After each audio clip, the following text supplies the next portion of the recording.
This is Todd.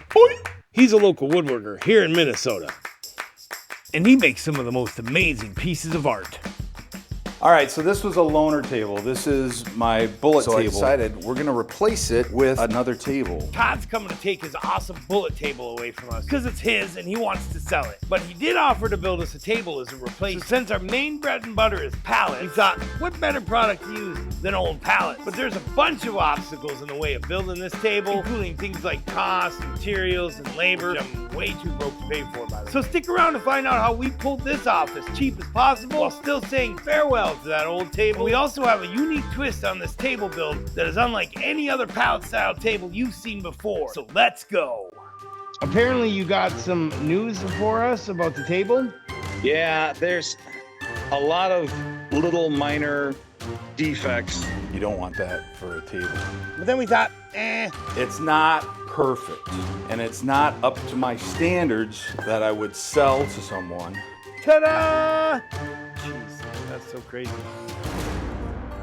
So if you guys don't know who Todd is, Todd made this table right here. We collaborated with him last year in making an old growth red pine table, and it's absolutely beautiful.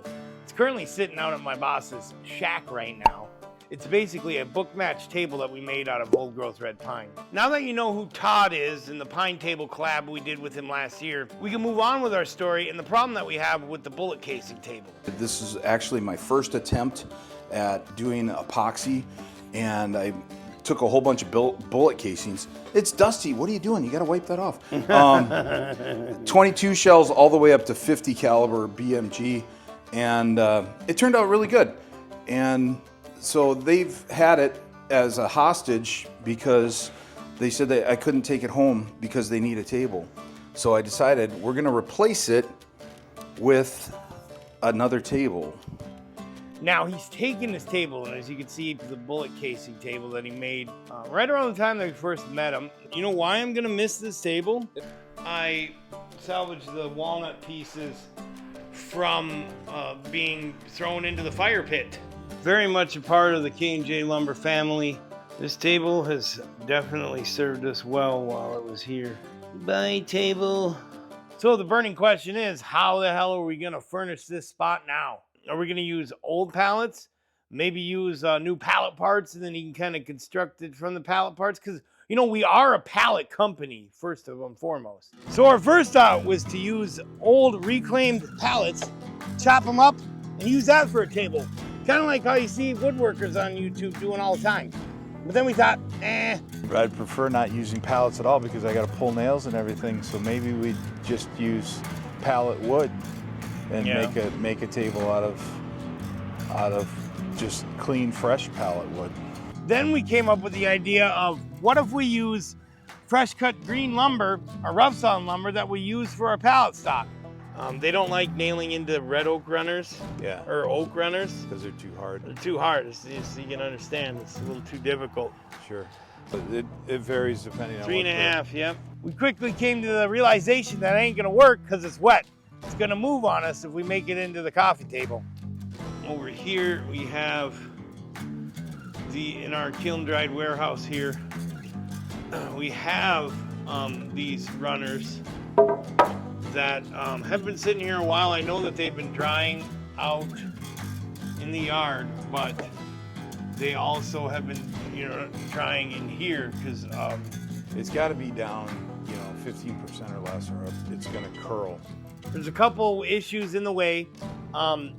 First of all, cost. The guy probably wants to be compensated for his work out of my own earnings. And even these will start to twist as they dry, so you don't want that for a table. Yeah, the hardwood shrinks more than the softwood does. Yeah. Like white pine hardly shrinks at all. I mean, nothing really. Yeah. I mean, little tiny bit. Yeah. So I basically had an aha moment. So then it hit us. We were like, why don't we just use the kiln-dried lumber like we were planning to, and then build this table in a way that makes it look like a pallet as well? The other option is, instead of using thicker stock, is to take the dried stuff and I can glue them together, Glue them laminate together. Yeah, why don't we just do that? That'd be probably the best scenario. That would be guaranteed then. That'd be the best scenario.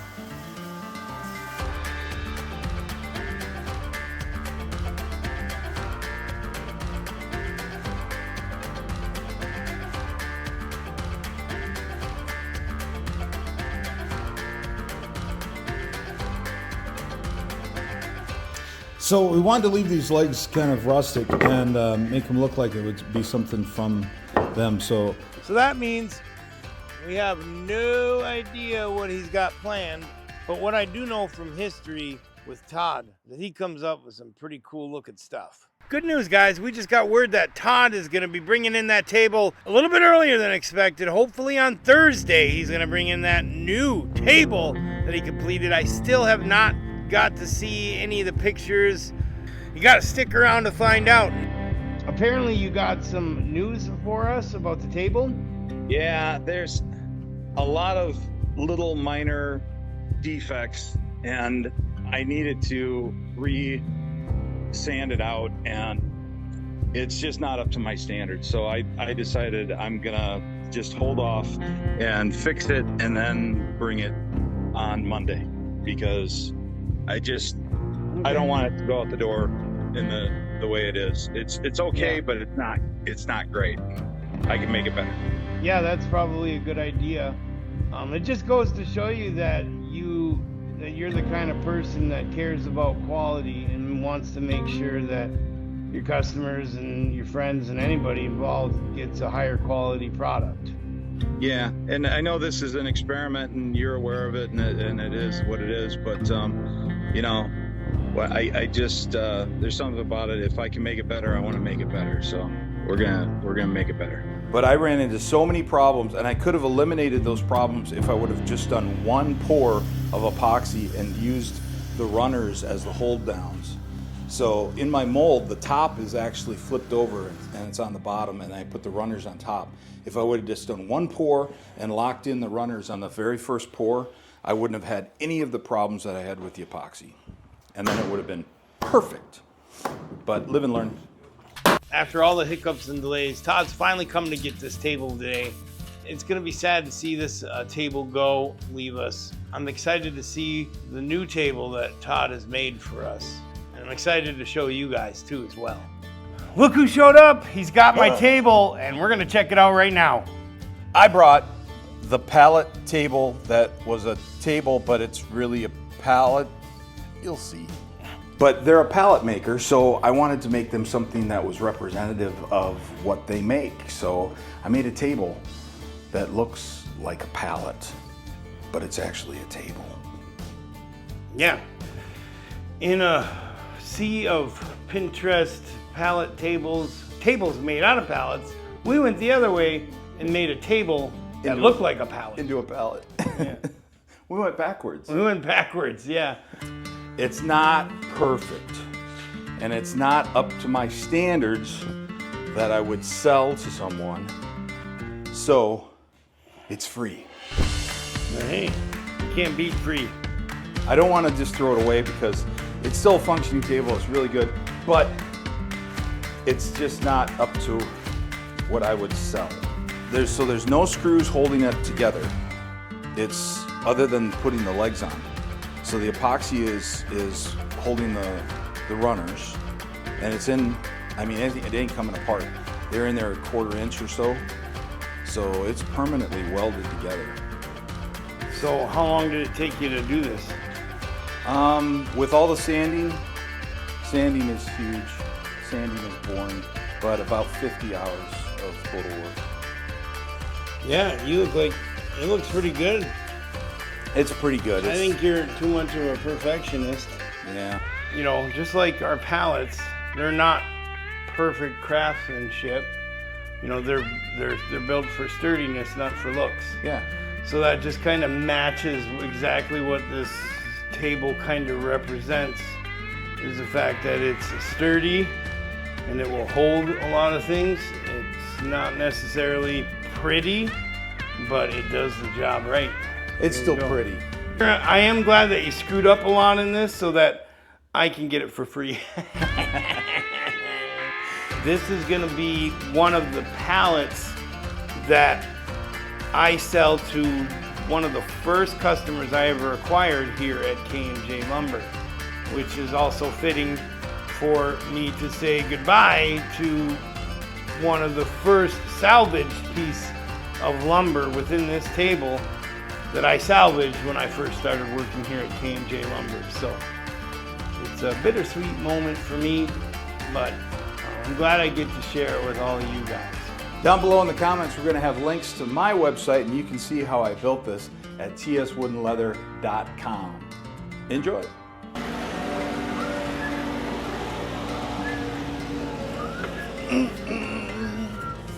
Slatter in. Going back home till somebody buys it. Yes. You can buy this table on his website as well. Just have to list it. Shut it. Bye-bye. Oh, you got a new table, huh? Oh boy. Ha!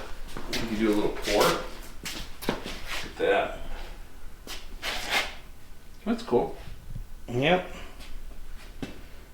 Now, even though I feel like Todd provided me a high quality table, it just kept coming back to the fact that he was really worried about that quality of the table. And as much as my expectations are low, I know some of his customers may not have that low expectation. I felt like he did a fantastic job, even with some of the defects in the epoxy. I just know that he's more of a perfectionist and would just sit there and fix it and sand it for days and days and days until there's nothing left. And it just goes to show you the kind of true artists that we work with, the dedicated professionals that want to build a perfect product. And Vince Lombardi said it correctly, but he said something to the lines of, we strive for perfection, which we'll never attain, but in the process, we gain excellence. This is kind of why I'm doing this channel, is to not only teach you about lumber, to show you the day in and day out of a pallet making company that provides kiln-dried lumber, but also to celebrate the artist, to celebrate the woodworker and some of the amazing woodworking art that they provide for us. And some of that can sometimes go unnoticed, but I want to make sure to highlight those artists that show the world that we were created to create. And as an artist myself, I know that can be difficult. As I mentioned before, this isn't the first time Todd has built a table for us. So click this video right here where Todd first partnered with us to build a coffee table out of some of the most rarest lumber in the world. And I say good luck to finding that type of lumber nowadays. Unless, of course, you got a time machine. See you there.